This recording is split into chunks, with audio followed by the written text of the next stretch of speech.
उत्तर प्रदेश के कौशाम्बी में राष्ट्रीय मीडिया महासंघ की जिला कौशाम्बी इकाई ने पूरा मुफ्ती थाना क्षेत्र में गोली मारकर दिन दहाड़े पत्रकार की हत्या पर आज चिरौंजी लाल गेस्ट हाउस मुरतगंज में 5 मिनट का मौन रखकर मृतक पत्रकार फराज असलम की आत्मा की शांति के लिए ईश्वर से प्रार्थना किया और कैंडल जलाकर शोक व्यक्त किया। देखिए एक रिपोर्ट।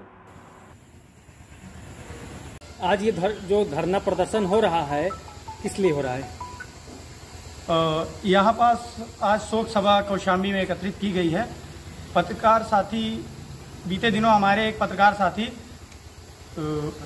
फराज असलम जी का किसी अज्ञात लोगों ने गोली मार करके हत्या कर दी है, जिसको देखते हुए कौशाम्बी के पत्रकारों ने अलग अलग जगहों पर शोक सभा एकत्रित की है। कहीं कैंडल मार्च जला करके निकाला है। बीते 24 घंटे हो चुके हैं, लेकिन अभी तक यहाँ के प्रशासन ने किसी की गिरफ्तारी नहीं की है। आपको बताते चले कि ये कोई पहला वाकया नहीं है कि जब किसी पत्रकार की हत्या हुई। लगातार देखा जा रहा है कि इस सरकार में लगातार पत्रकारों के साथ कहीं अभद्रता होती है, कहीं उनकी हत्या कर दी जाती है, कहीं अन्य तरीके से उनके साथ घटनाएं घटित होती हैं। बताते चले अभी बीते दिनों कानपुर में हुई है, आजमगढ़ में हुई है और बलिया में हुई है और यहाँ कौशाम्बी में हुई है, उन्नाव में हुई है। लगातार पत्रकारों के साथ कहीं न कहीं अभद्रता और उनकी हत्याएं हो रही हैं, जिसको लेकर के प्रशासन पूरी तरीके से ना अभी तक सजग है, ना ही किसी तरीके से कड़े कदम उठाए गए हैं सरकार की तरफ से, ना ही प्रशासन की तरफ से। तो मैं एनएमसी प्रदेश अध्यक्ष होने के नाते ये मांग करता हूं कि सभी पत्रकार साथियों को जिस तरीके से हमारा बैनर न्याय दिलाता है, हमारा संगठन पत्रकारों के अलावा समाज सेवियों की भी आवाज उठाता है और हमारा पत्रकार ही जब सुरक्षित नहीं है तो किस तरीके से वो देश के अन्य लोगों की मदद कर सकेंगे, किस तरीके से समाज का आईना बन सकेंगे। जो कलमकार है, आज कलम की हत्या की जा रही है, कहीं न कहीं उन्हें हर तरीके से प्रताड़ित किया जा रहा है। तो मैं अपने संगठन के माध्यम से पूरे प्रदेश में लगातार हो रहे हत्याओं का घोर निंदा करता हूं और हमारा संगठन हमारे साथी की जिसकी घटना हुई है बीते दिनों उसके साथ खड़ा है। मैं उनके साथ खड़ा हूं और इसकी घोर निंदा करता हूं कि हमारे साथी की हत्या हो गई। 24 घंटे बीत चुके हैं, अभी तक कौशाम्बी पुलिस ने किसी एक को भी गिरफ्तार नहीं किया है। मैं कौशाम्बी पुलिस से ये मांग करता हूं कि अगले 3 दिनों तक अगर किसी की गिरफ्तारी नहीं हुई तो हमारा संगठन मुखर होकर के शासन और प्रशासन के प्रति आवाज उठाने का काम करेगा। हम लोग जिले से लेकर के सांसद तक जाने का कार्य करेंगे जब तक हमारे पत्रकार साथी को न्याय ना मिल जाए। हम सरकार से मांग करते हैं कि हमारे पत्रकार साथी के परिवार को 50 लाख रुपए का मुआवजा और एक आदमी को नौकरी उनके परिवार से दी जाए, जिससे उनके परिवार का भरण पोषण हो सके। इसी के साथ जय हिंद, जय भारत, धन्यवाद।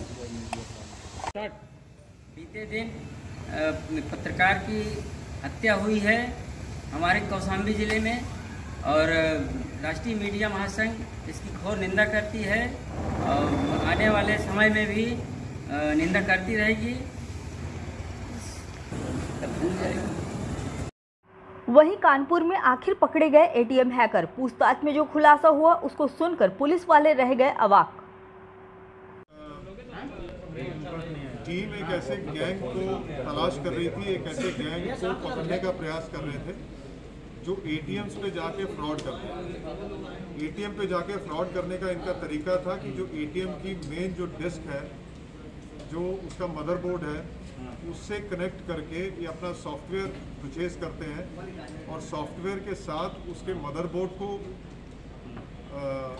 मैनिपुलेट करते हैं। मैनिपुलेट करके उसके जो पासवर्ड, एक तो तरीका बड़ा सिंपल था कि आगे एक स्कैनर मशीन लगा दीजिए और जो लास्ट आपका ट्रांजैक्शन हुआ उसका पासवर्ड वो स्कैनर मशीन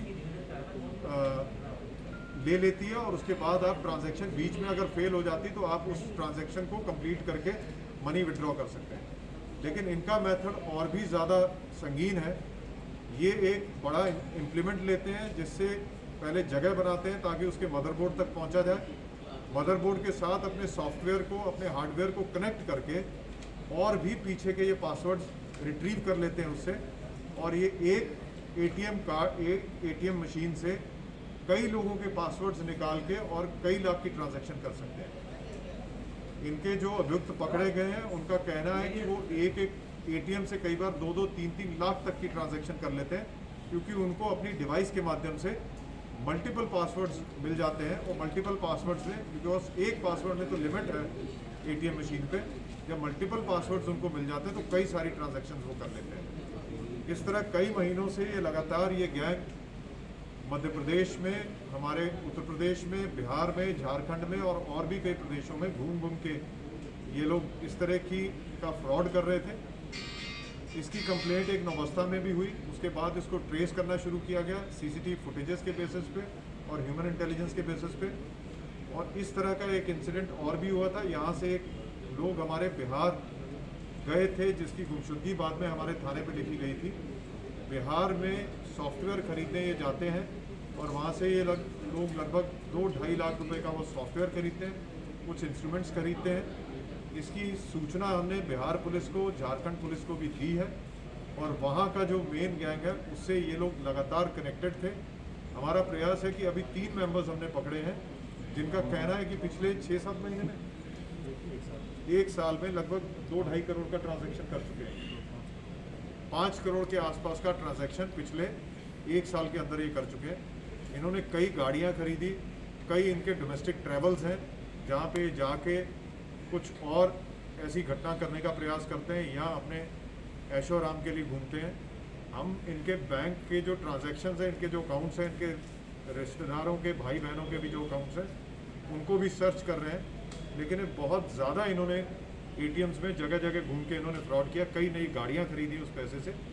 काफ़ी बड़ा गैंग है, जिसमें हम और भी जो अन्य प्रदेशों की भी जो टीमें हैं उनको हम भी इंफॉर्मेशन देंगे, उनसे इंफॉर्मेशन लेके इनके जो बाकी साथी उनको भी गिरफ्तार करने का प्रयास। इन्वेस्टिगेशन में जो पूछताछ किया आपने, उसमें कितने लोगों को कानून में शिकार बनाया और जो उनकी जगह बाहर तक जुड़ी हुई है वहाँ से कितने लोग? देखिए, हमारा प्रयास है कि आपके माध्यम से जो कंप्लेनेंट है वो हमारे पास आए तो हम उनको बैक ट्रैक करेंगे। इनका बताना तो है कि जब भी एटीएम से इनका सॉफ्टवेयर सेट बैठता है तो कम से कम 2-2.5 लाख 3 लाख की ट्रांजैक्शन कर लेते हैं।